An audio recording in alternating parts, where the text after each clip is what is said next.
Good afternoon, YouTube, and welcome back to Fat Cat Collections. Today I want to share with you guys another watch. This is a watch that's very, very old and part of my collection, and one's very, very special to me. Now, this is not a high-end watch, although a lot of you arguably will say that most of the watches I review are not high-end watches. For you, I gotta call you out as always, those luxury watch snobs who just really think that it has to be a Rolex or an Omega or a Seiko to be a just amazing watch brand. Although those brands are great and I appreciate them, that's just not my style. I like having a variety of watches. And this is a watch that I got back when I was around, I would say probably 20 years old, maybe. And this watch has a real story for me. And I'm gonna go ahead and show it to you real quick here. And I'm gonna tell you just a little bit about it. This is a watch made by Adee Kaye. And Adee Kaye of Beverly Hills is kind of what I would consider what you would expect to get for a watch that costs anywhere from $150 to $200. It's kind of what I would consider a fashion watch. Although this one is a true chronograph. And as far as the movements on these things, there's not a lot of information on this watch anymore, or any of the Adee Kayes. They tend to just use kind of generic movements. It's not a watch you buy for the movement. It's a watch you buy just because you like the way it looks. When you feel it, you're not going to pick it up and be blown away by the weight or the quality. It is what it is, okay? But this watch, I can tell you stories. And now this watch did come on a red faux alligator strap. I put it on a shark mesh recently just because I really like the way it looks on a bracelet. I think it's a lot prettier looking like that, although I do kind of rotate it when I want to wear something all red. But, you know, I tend to like, again, as you guys know, bracelet. This is a very, very inexpensive band. This I got off eBay for like, I think under 20 bucks. It's definitely not the caliber of the band that you would get in an Aragon shark mesh band. But, you know, for the money and, you know, and for what the watch is, I didn't want to get something that was too expensive. It's stainless steel, it's basic, it's cheap, and it improves the look of the watch. So let me just show you guys a couple of close-ups here. Again, it is a true chronograph, but the battery is actually dead on this. It's been dead for a very long time. You have a date window and this beautiful kind of brick red textured dial, and obviously, as you can see, an iced out bezel with synthetic rubies.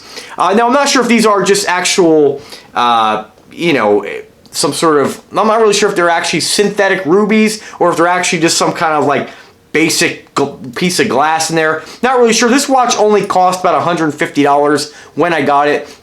And of course you can't get it anymore, but they did make it in several different color combinations. If I recall correctly, they made it in the black face with the black stones, which I wish I had. They make it in the black face with the white stones. I think they made some brown chocolate stones, and I think they made it in something with a yellow or canary yellow stones. This is kind of back when, if you guys remember, it's a company called Jacob & Company, and this is kind of back around when Jacob & Company really came on the scene with their 5 time zone watch, or their 5 time zone world time watch, where you had 5 individual time zones where you can set the watch on each one individually.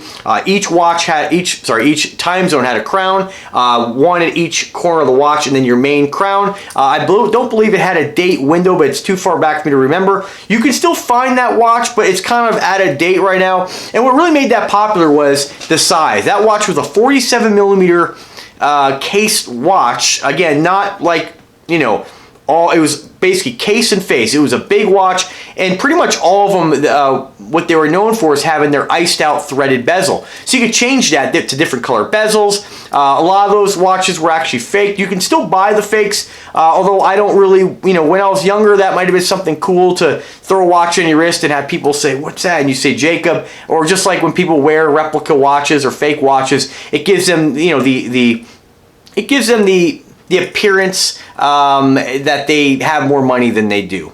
And of course, again, to each their own. I have nothing against people wearing what they want to wear. Just for me, there's so many great watches out there. Whether you like a Seiko or you're like a INVICTA or a Delta T or a Sterling or an Alexander, of the, you know, hundreds of watches I have in my collection, they all mean something to me, and I just love watches. And that's why I am a watch collector.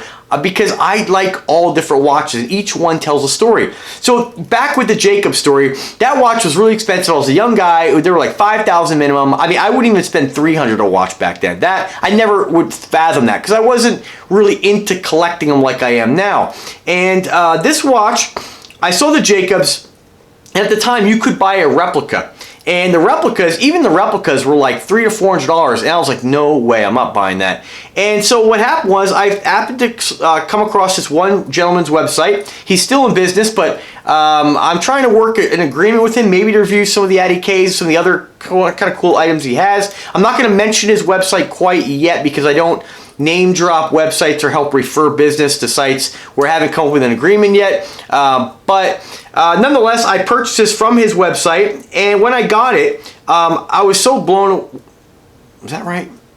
No, sorry, I'm screwing up that whole story. So what happened was, because you could find, at the time, eBay wasn't as strict with the replicas, guys were selling the real ones and the fake ones on eBay, and they were like, I mean, people were bidding on those things. People wanted the Jacob watch, and I saw it for the first time in a Benzino video where they mentioned the Jacob. All the hip-hop stars were wearing them. They were like one of the hottest watches out there. All the movie stars were wearing them, and you know, as a young guy, I would never rationalize that price. I still wouldn't rationalize that price, and even then, I wouldn't rationalize what they were going for on eBay. I mean, I just didn't spend that on watches. But I was on this other website and I saw these, and what I liked about it was it had that big bezel, it was a unique shape, and it was big. And this is not big now, but at the time this was a rather large watch. And when I got it in the mail, I told my mom and dad what I wanted for Christmas. They got it for me, and when I got it, I was so blown away with the quality of the watch and what you were getting for that price compared to what guys are spending for these fake watches on. And remember, guys, we're going back to a time where there wasn't like the hip-hop bling jewelry. There wasn't the inexpensive, you know, we call fake faux jewelry. You know, you find them all over the place. That, you know, the iced out look where, I mean, they really feel really cheap, and they're not really cheap. I mean, when you look at the price of some of these, you know, hip hop bling watches, they're like over $100, and they're on par with this. This is not on par with an Invicta watch by any means, or the Delta T, obviously, or the Aragon. So you get a lot of watch. That's why I draw my comparisons. When you look at stuff like this, which is considered, I consider more of a fashion jewelry. I consider Invicta in a different league than just fashion. And again, we're not here to argue that point. A lot of guys are going to disagree with me on that, but when you feel an Invicta watch, or just compare this Delta T with this watch, there's a noticeable quality difference. You can just feel it as soon as you pick them up. But nonetheless, still a cool watch, and I liked it so much I ended up getting one for my buddy as a graduation gift. And I actually, what I did was I said, gosh, I know I could sell these things. So I threw a few on eBay, and I didn't even have them. I negotiated a price, I think for like $80 for them, and which was still, the seller was still making money. And I went ahead and flipped them on eBay for twice the price because they weren't on there. Nobody saw anything like this before. So I sold several of them, and you know, made a little pocket money to buy a couple more watches. And that was kind of how I really started getting involved in collecting watches. This watch was just, I mean, just a very special watch in my collection. And again, I'm so glad I have it. It's just, you know, I mean, it's not, you know, it's not huge. It's not a big giant Invicta or Aragon. It doesn't have, you know, the design aspects that you'll find in the uniqueness when you go looking at a Zeus Bolt or anything like that. But, and it's not big, obviously, but God, it is special to me, and I really love the watch. And I mean, you really can't find, where are you going to find a men's watch with, whether they're real rubies or not, or synthetic rubies or not? I mean, where are you going to find a watch that has that look? I mean, pretty cool. It's pretty hard. I've always said it's pretty hard to find men's watches that are, you know, that have gemstones, you know, and with getting something that's not, just doesn't feel like a piece of garbage. Like, you can go online to eBay and find $20, $30 watches that are iced out, stones are falling out, and this thing, obviously the quality is good. I've worn this for gosh, what is it? Now, almost 20 years, 18 years, and never had an issue with it other than the battery not working. It's just still an awesome timepiece, and I absolutely love it. And, you know, when I want to do something a little different with some rubies, give you that kind of look, you know, it's very unique. You're not going to find anything like this. So, I hope you guys liked the video and my story on this watch. Again, the Adee Kaye Classic Collection. You won't really find pictures on this on the internet. You'll probably really only find this in my video, but I just wanted to share my story with you guys because all my watches have a story, especially the older ones. I kind of remember every single watch that I purchased or received as a gift, and I just enjoy sharing with you guys. Because you guys will listen, right? So, alright guys, subscribe to the channel if you're a watch lover like me. I'm always going to be sharing different watches and different stories with you guys. I'll try to review some of the older stuff because, again, it's kind of fun to just kind of reminisce, and you know, you can see my passion for collecting watches comes across, and it's all watches, guys. I mean, I enjoy this watch just like I enjoy my dad's Seiko he gave me. You know, I don't wear it much anymore. It's really small, but it's still part of the collection. My grandfather's Timex, which is arguably, people are, you know, I said it was over 100 years in one of my videos. It's probably closer to 60 years. I didn't really do as much research as I should have, but still, 60 years old, still working, and it's just cool to have a story with these watches, you know, and I just, again, it's pretty awesome. So thanks for listening, guys. Thanks for watching. If you like watches like I do, subscribe to the channel, and if you do, click the bell to be notified anytime I upload a new video, and it's almost happy hour, so you guys have a great day. Let me know what you think. Bye-bye.